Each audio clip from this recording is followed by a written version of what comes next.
Bonsoir à tous et bienvenue dans votre journal de 19h50. Ce soir, le président de la Banque arabe pour le développement économique en Afrique a été reçu par le chef de l'État ivoirien. Quels projets ont été abordés pour le développement de notre continent? On en parle dans le détail. Et puis, question cruciale, les mineurs sont-ils suffisamment protégés en Côte d'Ivoire?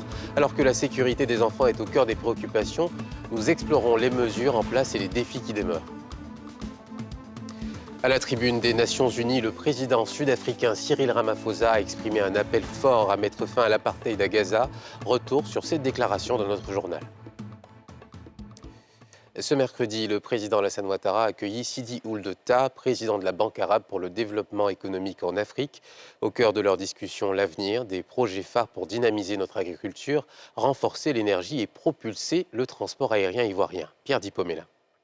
Au terme d'un entretien avec le président de la République, Alassane Ouattara, au palais de la présidence, Sidi Ould Tah, président de la Banque arabe pour le développement économique en Afrique, a félicité le gouvernement pour les performances macroéconomiques de la Côte d'Ivoire. Il a aussi exprimé l'engagement de l'institution financière aux côtés du gouvernement ivoirien. L'entretien a été aussi une opportunité pour faire un tour d'horizon sur l'état du portefeuille de la Banque arabe pour le développement économique en Afrique, BADEA en Côte d'Ivoire, portefeuille qui est diversifié et sain.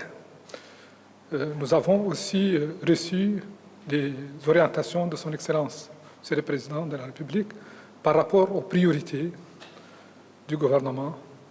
Et nous allons nous atteler avec Madame le ministre du Plan à travailler ensemble avec les autres membres du gouvernement concernés pour réaliser les objectifs assignés à la BADEA.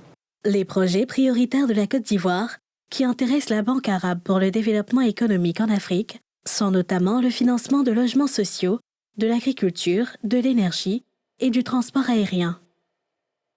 Les avocats de l'espace UEMOA se sont réunis à Abidjan du 18 au 20 septembre dernier lors du 3e congrès de leur structure. Après plusieurs jours de discussions intenses, 5 recommandations ont été formulées pour renforcer la qualité des services juridiques au sein de la communauté. Plus de 300 participants venus de toute la sous-région, rejoints par des observateurs d'autres pays africains, ont pris part à cette rencontre. Retour sur les enjeux du congrès avec Nikema Moussa.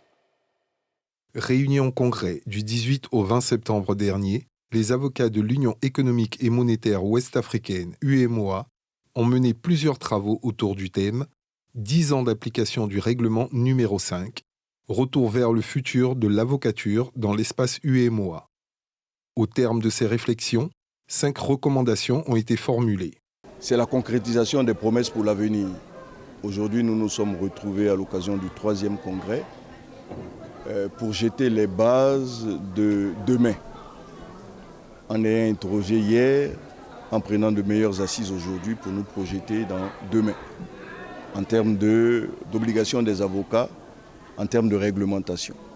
Un congrès qui a vu la participation de 8 délégations représentant les pays membres de la communauté, mais aussi des observateurs venus de la Guinée, d'Afrique centrale et du Cameroun. Notre devoir d'avocat, c'est d'abord de veiller à ces fondamentaux, de ce que chacun puisse se lever le matin et ne pas être appréhendé simplement par une lettre de cachet. Représentant le ministre de la Justice et des Droits de l'Homme, Augustin Yao Kwame a salué la qualité des échanges au cours de ce congrès. En traitant de l'accès à la profession, de la formation des avocats, de leur libre circulation dans l'espace UEMOA, c'est avant tout faire une projection et garantir la pérennité de cette noble et délicate profession. Au titre des recommandations formulées, il s'agissait de l'adoption d'un manuel de procédure, de la création d'un observatoire des libertés et des droits de l'homme, de l'élaboration d'un protocole de bonne pratique, du renforcement de la transparence des flux financiers et de l'harmonisation de la formation initiale et continue des avocats. Une police performante et éthique, c'est l'objectif que se fixe la Sûreté nationale à travers un atelier de 48 heures qui s'est ouvert hier. Au cœur des discussions, l'actualisation des règles de discipline et de service intérieur pour garantir une force publique à la hauteur des attentes des citoyens. Salifia Lekoué et Chèque Bleu nous en disent plus. Plusieurs acteurs des services du ministère de l'Intérieur et de la Sécurité notamment des cadres de la police nationale, ont pris part mardi et mercredi à Abidjan Plateau à un atelier sur des stratégies visant le renforcement du contrôle interne de la police nationale. Au cœur des priorités, la révision d'un document de règlement sur la discipline générale et le service intérieur des personnels de la Sûreté nationale afin de l'adapter au nouveau cadre juridique. Ce thème invite à la détermination de mécanismes afin de garantir l'efficacité opérationnelle de la police nationale, mais aussi d'encourager une culture de la responsabilité en son sein, avec pour objectif de contribuer à la promotion de l'éthique et à la consolidation de la confiance de la population envers sa police. Une initiative qui s'inscrit dans le cadre de l'exécution du programme Appui au renforcement de l'état de droit, justice, sécurité et droits humains pour la cohésion sociale du PNUD, Programme des Nations Unies pour le développement. À ce jour, nous pouvons nous réjouir des résultats obtenus. 4 activités majeures ont été menées dans le cadre de ce programme, contribuant ainsi au renforcement des capacités de nos forces de sécurité et de nos acteurs nationaux dans le domaine de la sécurité et des droits humains. Au terme de ces échanges, l'inspecteur général du service de sécurité mettra sur pied un groupe de travail pour l'élaboration définitive du RDG, le règlement sur la discipline générale, avant la soumission au ministre de l'Intérieur et de la Sécurité. Plusieurs alertes aux enlèvements d'enfants sont constatées sur les réseaux sociaux. Des enfants également la cible de prédateurs sexuels dont un réseau a été démantelé récemment par la police nationale. Mais au-delà de l'horreur, les questions cruciales demeurent. Comment protéger nos enfants? Qui est considéré comme mineur? Et quels sont ses droits et obligations? Et surtout, quelle voie de recours face aux abus? Pierre Dipomélin nous livre des éléments de réponse dans ce reportage indispensable. Mineur se dit de quelqu'un qui n'a pas atteint l'âge de la majorité légale. En Côte d'Ivoire, les dernières réformes législatives de 2019 ont baissé la majorité civile et uniformisé l'âge de la majorité civile, pénale, matrimoniale et politique à 18 ans. Est considérée donc et traitée comme mineure toute personne de moins de 18 ans révolue. Ces adolescents, bien souvent insouciants et rebelles, sont exposés à de multiples dangers, entre autres les enlèvements et les abus sexuels. Si nous tenons aussi compte de la prévalence générale de la violence faite aux enfants, nous avons plus de 50% de filles et 66% de garçons qui sont victimes de violences, de toute forme de violence, avec des spécificités par rapport à la violence sexuelle, où nous avons 19% de filles et 11% environ de garçons, et nous avons également la violence psychologique et la violence physique. Il n'est pourtant pas rare d'en rencontrer dans les rues à des heures indues, sans l'accompagnement d'un adulte. Cette vulnérabilité est-elle le fait d'une cellule familiale démissionnaire ou d'une insuffisance de l'accompagnement de l'État? Sur la question, les avis sont mitigés. Les gens ont tendance pour dire que c'est les parents. Ce n'est pas les parents. Les parents font de leur effort pour voir comment il faut encadrer les enfants. Aujourd'hui, dans nos jours, avec les téléphones Android, on dit les enfants, ils voient tout. Ils n'écoutent plus les parents. La base, ce sont les parents. Un enfant, dès le départ, il faut un encadrement strict. L'enfant sort, quand il revient, on ne lui demande pas d'explication. Quand ils sont dehors, il y a des enlèvements. Parce qu'un enfant étant chez lui à la maison, on ne peut pas l'enlever. C'est parce qu'il est dehors qu'il y a des enlèvements. On voit sur les réseaux sociaux, on entend un peu partout qu'il y a des enlèvements, des disparitions d'enfants, d'adultes, etc. et tout ça. Donc aujourd'hui, ces enfants sont particulièrement exposés à ce danger parce qu'ils sont sans surveillance, sans protection. Ils restent dans la rue. Au-delà de ça, ils sont exposés aussi à la criminalité. Le constat est terrifiant. Chaque année, la Côte d'Ivoire enregistre de nombreux cas de grossesse en milieu scolaire. 4137 adolescentes ont été enceintes dans la seule année scolaire 2023-2024, soit une hausse de 15,3% par rapport à l'année scolaire précédente. Si les sanctions pénales ne sont pas visibles, c'est certainement à cause de l'âge minimum du consentement sexuel qui est fixé à 15 ans, ce qui permet aux auteurs de ces actes de passer entre les mailles du filet. Mais en cas d'abus, des voies de recours existent. Dans l'accompagnement que nous faisons au gouvernement, on aide à renforcer la qualité des services. Et dans ces services, vous avez des structures sociales de base qui permettent voilà, d'accompagner et d'assister les enfants lorsqu'il y a une violation de leurs droits.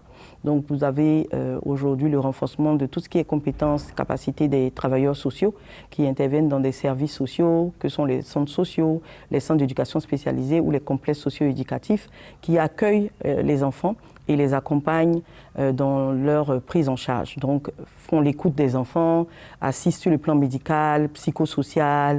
Les ONG qui s'intéressent aux droits des enfants en Côte d'Ivoire mènent des activités pour les mettre à l'abri ou les prendre en charge en cas d'abus.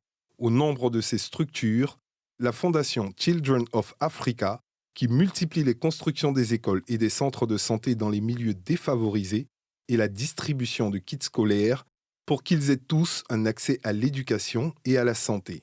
La fondation a consacré un centre d'accueil des enfants et des jeunes adolescents de sexe masculin, orphelins, abandonnés, démunis ou victimes d'exploitations diverses en plein cœur du plateau, dénommé la Case des enfants. À Zorofla, dans la sous-préfecture de Kanzra, la rentrée scolaire 2024-2025 est marquée par l'incertitude. 3 classes de l'école primaire publique se sont effondrées sous les pluies torrentielles, plongeant élèves, parents et enseignants dans l'inquiétude. Un appel à l'aide urgent est lancé pour la reconstruction de l'établissement afin que les enfants puissent retrouver le chemin de l'école. Nadia Eja nous fait le point. Un bâtiment en partie décoiffé, des murs écroulés, l'édifice qui devait servir de lieu d'apprentissage aux élèves de l'EPP Zorofla dans la direction régionale de l'éducation nationale de Boisflé est en ruine. L'école s'est effondrée après de fortes pluies survenues quelques semaines plus tôt. Conséquence, des élèves encore à la maison alors que les cours ont repris depuis le 9 septembre dernier. Aidez-nous à construire l'école, sinon on ne va pas aller à l'école. Les autres s'en vont à l'école, nous on est assis au village. Face à l'urgence de la situation, les parents d'élèves essaient tant bien que mal de sauver l'année scolaire de leurs enfants. Notre école est gâtée. C'est pour ça qu'on a fait cet appartement pour accueillir les élèves. Malgré les efforts fournis pour offrir cet abri de fortune, beaucoup reste à faire. Enseignants et élèves appellent donc à l'aide les autorités compétentes. Par rapport à la rentrée, on ne sait même pas comment faire. Donc les parents ont construit un appartement. C'est même pas sûr que nos 3 classes puissent abriter sous cet appartement-là. Donc vraiment, nous demandons de l'aide au Conseil général et au gouvernement de venir nous aider. L'école primaire publique du village de Zorofla reçoit chaque année scolaire environ 200 élèves. 1 an après sa reconnaissance par l'UNESCO, la langue soninké, plus connue sous le nom de maraka, est célébrée en grande pompe par la communauté soninké en Côte d'Ivoire. Avec près de 800 000 locuteurs dans le pays, cette langue ancestrale voit son importance réaffirmée à travers des discours et des rappels historiques. Retour sur une journée riche en émotions, avec fierté, avec Nikema Moussa et Bobby Philémon. Depuis octobre 2023, la langue soninké est officiellement reconnue par l'UNESCO, l'Organisation des Nations Unies pour l'éducation, la science et la culture. Environ une année plus tard, l'événement est célébré en Côte d'Ivoire par l'Association des Soninké et Assimilés du monde. Se retrouver à près de 1000 personnes pour célébrer une langue, mais c'est un motif de satisfaction, un motif de fierté. C'est une occasion pour qu'à la face de l'Afrique, on comprenne qu'est-ce que c'est que le sarakolé, qu'est-ce que c'est que le soninké. Vraiment, je ne m'attendais même pas à ça. Aujourd'hui, on va magnifier la langue soninké. Vraiment, je suis très content.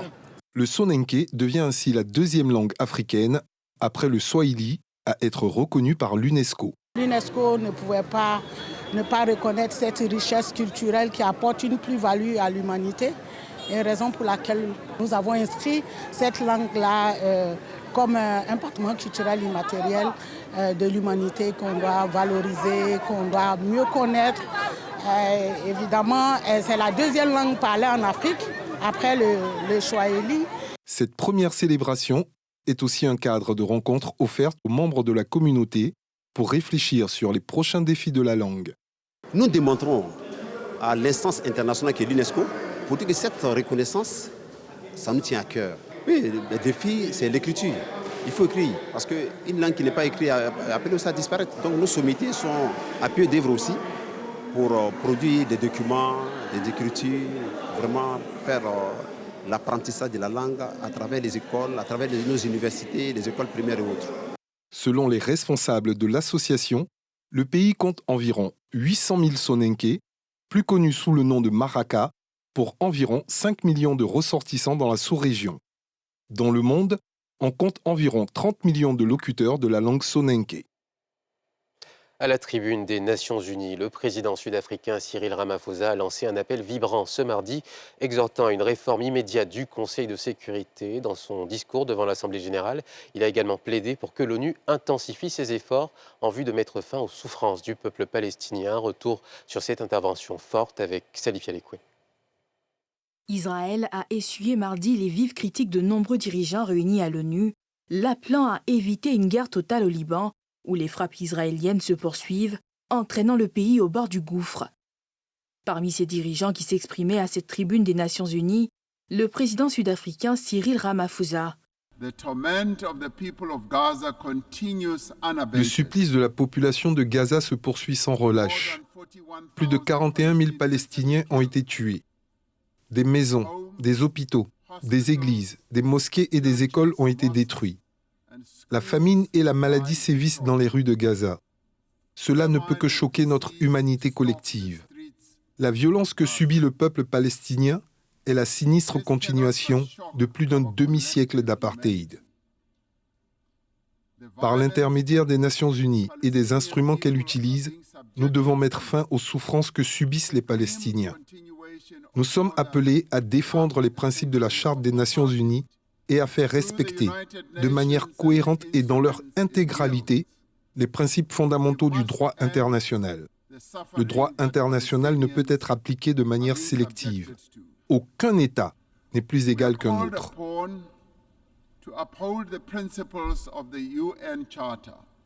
Par ailleurs, le président sud-africain a appelé à une réforme urgente du Conseil de sécurité des Nations Unies. Selon lui, l'Afrique et ses 1,4 milliard d'habitants restent exclus de ses principales structures décisionnelles, tout en soulignant que le Conseil de sécurité n'a pas rempli son mandat de maintien de la paix et de la sécurité internationale. Et c'est la fin de cette édition. Merci de l'avoir suivi. Demain, vous avez rendez-vous avec Alessandra Beauparguin pour votre journal. Bonne soirée sur NCI.